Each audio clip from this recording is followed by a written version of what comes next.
Selamat pagi sahabat pendengar Sabda. Kembali kita bertemu dalam renungan harian Biara Kapusin San Lorenzo.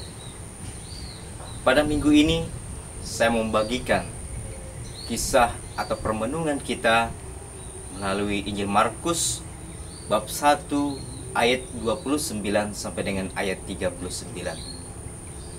Sahabat pendengar Sabda, setelah kita melalui hari-hari yang penuh rahmat dan dengan belas kasih Allah, maka pada hari ini, hari Minggu ini, kita kembali bertemu dengan Allah, berjumpa dengan Allah dalam rumahnya yang kudus.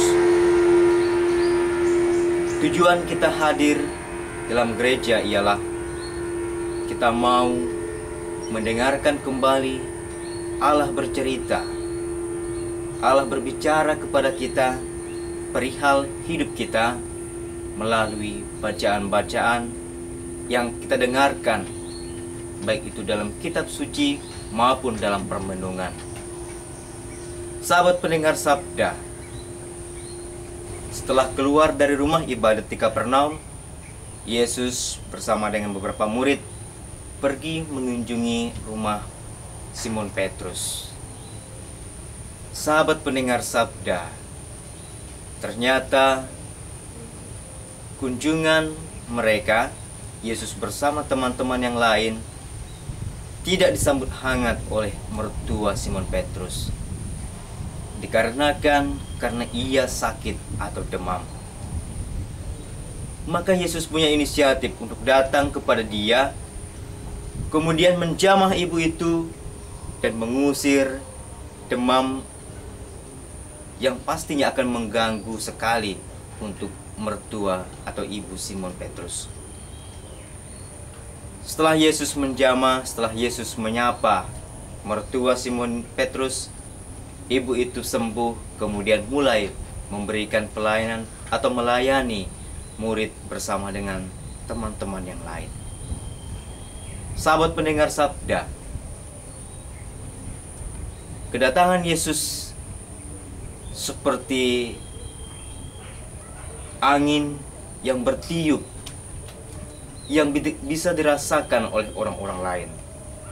Artinya ia memberikan kesejukan, maka orang-orang datang kepada dia. Dan serta-merta mereka juga membawa mereka yang sedang sakit untuk mendapatkan penyembuhan dari Yesus. Yesus dengan senang hati dan terbuka menyembuhkan mereka, memberikan pengobatan, dan juga memberikan kehangatan, kedahagaan mereka akan suatu sabda dan penyembuhan. Sahabat pendengar Sabda, dalam bacaan pertama, Ayub berkisah, berkeluh kesah kepada teman-temannya bagaimana hari-harinya yang penuh dengan segala kecemasan. Namun kecemasan itu ia dasari, ia landaskan kepada Allah yang senantiasa mempunyai rencana terhadap dirinya. Segala kesusahan, segala keresahan hidupnya ia tumpahkan kepada Allah. Ia serahkan kepada Tuhan karena ia yakin itu semua adalah rencana dan niat baik dari Allah itu sendiri. Nah, dalam bacaan kedua kita juga mendengar bagaimana Rasul Paulus mengetengahkan pemberitaannya yang tidak menuntut upah apapun dari orang-orang lain. Karena ia merasa mewartakan sabda Tuhan, mewartakan Injil itu adalah suatu tanggung jawab, suatu kewajiban baginya sebagai pengikut Kristus itu sendiri. Tentu sahabat pendengar Sabda, kita seperti diminta oleh Rasul Paulus mau mewartakan sabda Allah tanpa menimbang-nimbang upah kita apa. Sebab Allah sendiri telah menentukan upahnya bagi kita. Sahabat pendengar Sabda yang terkasih, Yesus setelah menyembuhkan banyak orang, sekali lagi ia menyingkir ke tempat yang sunyi, berdoa, berkomunikasi dengan Bapa yang telah mengutus dia.